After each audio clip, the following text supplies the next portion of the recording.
Hi friends, ఇప్పుడు నేను మీకు ఒక మంచి కథను చెప్పబోతున్నాను. ఈ కథలో ఒక కాకి చెప్పిన 4 విషయాలు మన జీవితంలో, ఈ సమాజంలో గౌరవంగా జీవించడానికి ఎంతగానో సహాయపడతాయి. కాబట్టి ఈ కథను జాగ్రత్తగా వినండి. ఈ కథను ఎక్కడ స్కిప్ చేయకండి. ఈ వీడియోను స్టార్ట్ చేసే ముందు మా ఛానల్ను సబ్స్క్రైబ్ చేసి పక్కనే ఉన్న బెల్ ఐకాన్ను యాక్టివేట్ చేసుకోండి. మరిన్ని ఇంట్రెస్టింగ్ వీడియోలు ముందు రాబోతున్నాయి. ఇక కథను మొదలు పెడదాం.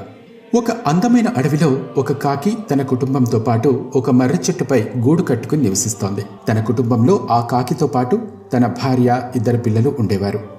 ఆ కాకి కుటుంబం ఎంతో పేదరికంలో ఉండటం వల్ల ప్రతిరోజు ఆహారం దొరికేది కాదు.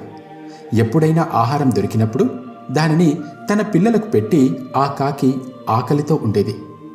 ఒకసారి చాలా రోజులు ఆహారం దొరక్కపోవడంతో తన భార్య ఆ కాకికి మరొక పక్షిని ఆహారం అడగమని చెప్పింది. మరొకరిని భిక్ష అడిగి జీవించటం చావుతో సమానమని, ఏది ఏమైనా వేరొకరిని భిక్ష అడగకూడదని ఆ కాకి చెప్పింది. మరొకరిని భిక్ష అడగలేకపోతే ఎక్కడికైనా వెళ్ళి మాకు ఆహారం తీసుకురమ్మని తన భార్య ఆ కాకితో చెప్పింది.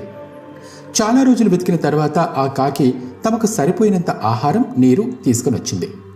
తన కుటుంబంలోని ప్రతి ఒక్కరూ కడుపు నిండా ఆహారం తిన్నారు. తర్వాత ఆడకాకి ఆ కాకితో, వేరొక పక్షిని భిక్షం అడగమని నేను అని ఉండకూడదు. ఆ మాటలు నిన్ను ఎంతో బాధపెట్టి ఉంటాయి. నన్ను క్షమించు అని అంది. అప్పుడు ఆ కాకి, నేనొక కథ చెప్తాను. ఆ కథను వింటే వేరొకరిని భిక్ష అడిగి బతకడం ఎంత తప్పో నీకు అర్థమవుతుంది అని చెప్పి కథను మొదలుపెట్టింది ఆ కాకి. చాలా కాలం క్రితం ఒక ఊరిలో ఒక వ్యక్తి తన భార్యతో కలిసి జీవించేవాడు. అతను చాలా పేదవాడు. కూలి పనులు చేసి జీవనం సాగించేవాడు. కొన్ని రోజుల తర్వాత తన భార్య గర్భవతి అయింది.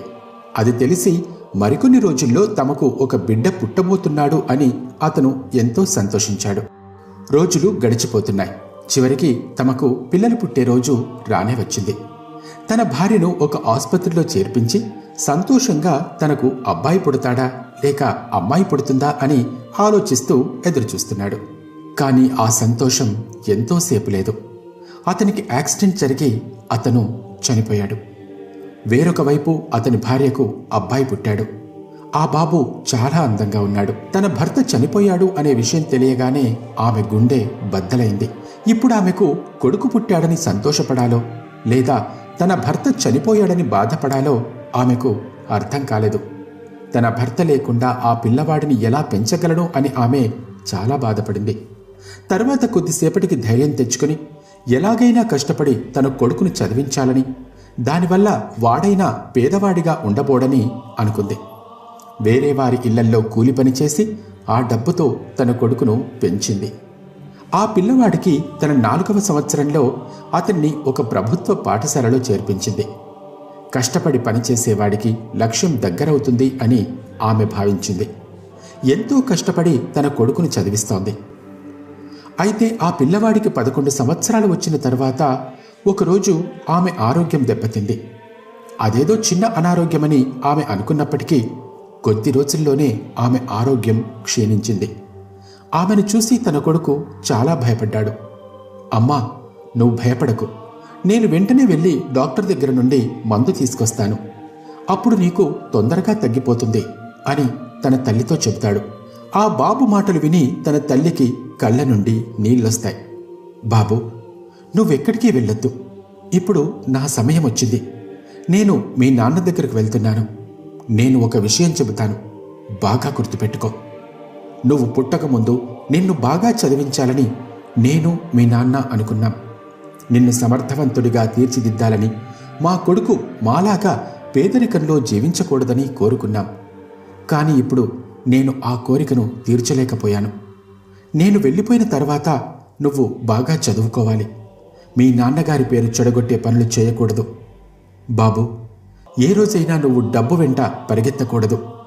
ఈ రోజుల్లో అందరూ డబ్బు కోసం చేయరాని తప్పులు చేస్తున్నారు.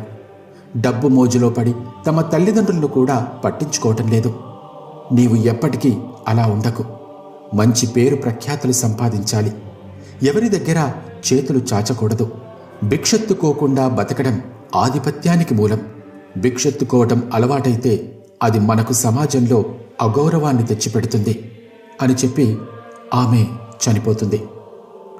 ఇప్పుడు తన తల్లిదండ్రులు ఇద్దరూ లేరు. అతను ఒంటరిగా మిగిలిపోయాడు. అతను పేదవాడైనప్పటికీ తన ఓటమిని అంగీకరించలేదు. అతను చిన్నపిల్లవాడైనా అతని బంధువులు కూడా అతన్ని పట్టించుకోలేదు. తన కోసం తన తల్లి సంపాదించిన కొద్ది డబ్బుతో కొన్ని రోజులు జీవించాడు. తర్వాత ఆ డబ్బు కూడా అయిపోయింది. ఇప్పుడు ఆ బాబుకి మరొక దారి లేదు. ఏదో ఒక విధంగా డబ్బు సంపాదిస్తేనే తన కడుపు నిండుతుంది. అతనికి ఎవరి దగ్గర భిక్ష ఎత్తుకోకూడదు అని తన తల్లి చెప్పిన మాటలు గుర్తున్నాయి.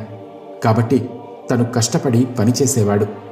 రోజంతా స్కూల్కి వెళ్ళి చదువుకుని సాయంత్రం పంట పొలాల్లో పనిచేసి తనకు అవసరమైన డబ్బును సంపాదించుకునేవాడు.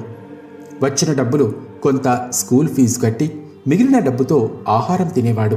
అలా ప్రతిరోజు పనిచేస్తేనే అతని చదువు, అతని ఆకలి తీరేవి.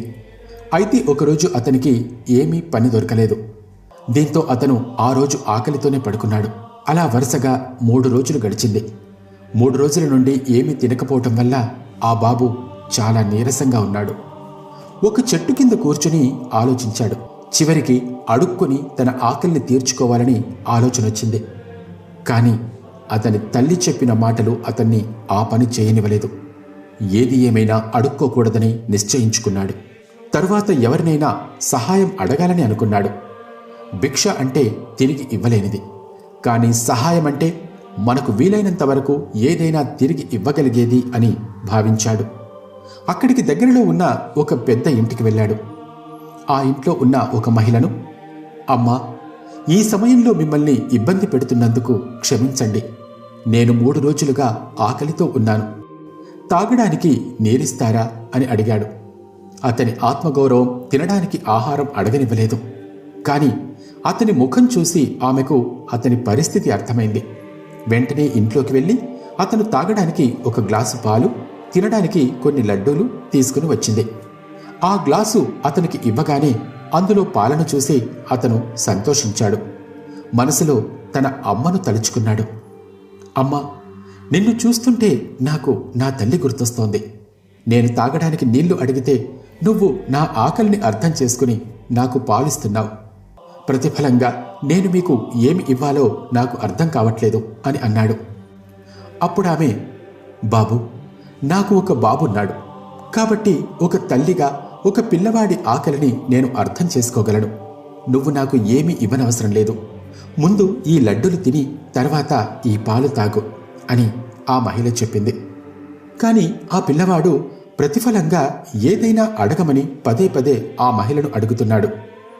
ఆ బాబు మనస్తత్వాన్ని అర్థం చేసుకుని ఆ మహిళ, ఇప్పుడు నువ్వు నాకు ఏమీ ఇవ్వద్దు.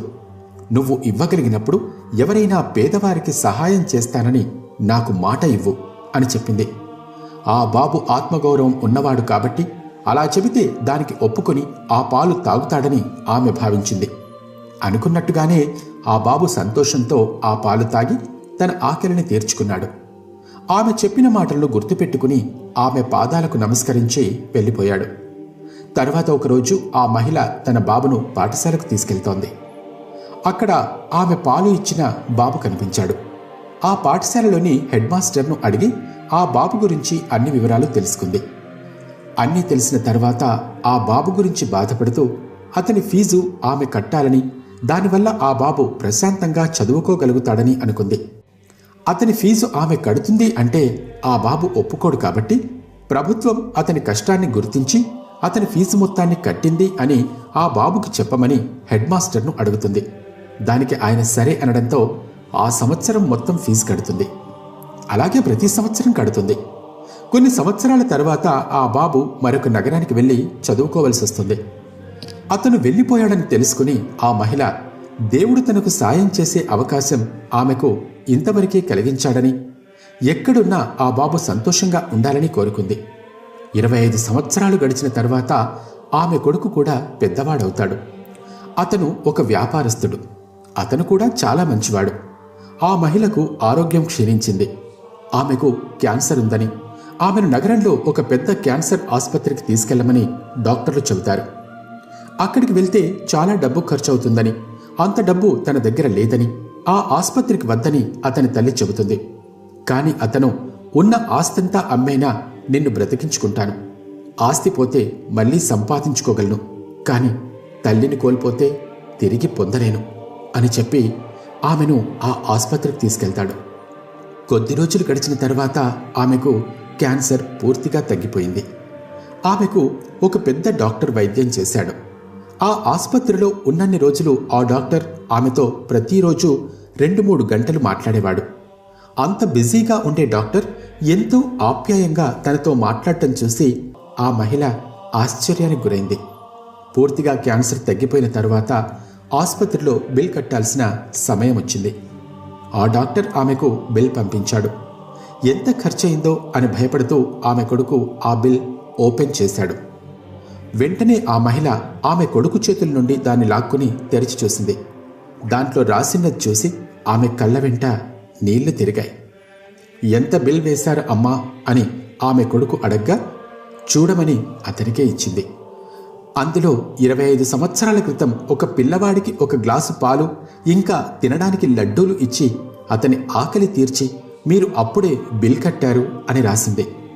అది చూసి అతను దాని గురించి అడగ్గా ఆ మహిళ 25 సంవత్సరాల క్రితం ఒక బాబుకు ఆమె చేసిన సహాయం గురించి అతనితో చెప్పింది. ఇదంతా గమనిస్తున్న ఆ డాక్టర్ ఆమె దగ్గరకు వచ్చి ఆమె పాదాలకు నమస్కరించాడు. సంతోషంగా ఆమె డాక్టర్ను పైకి లేపి ఆమె గుండెలకు హత్తుకుంది. ఆ ఆసుపత్రిలో ఉన్న వారంతా వారిని చూసి సంతోషించారు. కథ పూర్తయిన తర్వాత కాకి ఇంకా మాట్లాడుతూ, ఇప్పుడు నేను చెప్పబోయే ఈ 4 విషయాలు గుర్తుపెట్టుకున్నవాడు జీవితంలో ఎప్పటికీ గౌరవంతో జీవిస్తాడు అని చెప్తుంది. అవి: మొదటిది, ప్రతి వ్యక్తి తన జీవితంలో వచ్చే మార్పులను చూసి కృంగిపోకూడదు. ఏం జరిగినా అదంతా తన మంచికే అని భావించి ఆ మార్పులను స్వీకరించాలి. ఆ మార్పుల వల్ల తన జీవితంలో వచ్చే కష్టాలను ఎదుర్కోవటం వల్ల మనిషి వాటి నుండి ఎన్నో విషయాలు నేర్చుకుంటాడు. ఇక రెండవది, చీకటి ఎంత దట్టమైనదైనా ఒక దీపం దానిని చెరిపేస్తుంది. అదేవిధంగా ఒక మనిషి తన జీవితంలో ఏర్పడిన చీకటిని తన జ్ఞానం అనే దీపంతో చెరిపేసి ముందుకు సాగాలి. మూడవది, ఇతరులకు సహాయం చేయండి. మీరు ఇతరులకు సహాయం చేస్తే మీకు దానంతట అదే మంచి జరుగుతుంది. ఇతరులు కష్టాల్లో ఉన్నప్పుడు మీరు చేసే సహాయం చిన్నదైనా అది వారికి ఎంతో ఊరటను కలిగిస్తుంది. ఇక నాలుగవది, ఎంత కష్టంలో ఉన్నా సరే ఒకరి దగ్గర ఎప్పుడూ యాచించకూడదు. భిక్షం ఎత్తుకొని తింటే వారికి కష్టపడకుండా తినటం అలవాటవుతుంది. ఒక మనిషి కష్టపడకుండా విజయాన్ని సాధించలేడు. కాబట్టి భిక్ష ఎత్తుకోకుండా కష్టపడి సంపాదించిన దానితో మన ఆకలి తీర్చుకున్నప్పుడు మనం విజయానికి మరింత చేరువవుతాం. ఇది ఫ్రెండ్స్ ఇవాల్టి స్టోరీ. మీకు ఎలా అనిపించింది? ఈ వీడియో నుండి మీరు ఏం నేర్చుకున్నారు? కామెంట్ చేయండి. ఈ వీడియోను లైక్ చేసి మీ ఫ్రెండ్స్ అండ్ ఫ్యామిలీ మెంబర్స్కి షేర్ చేయండి. Thanks for watching.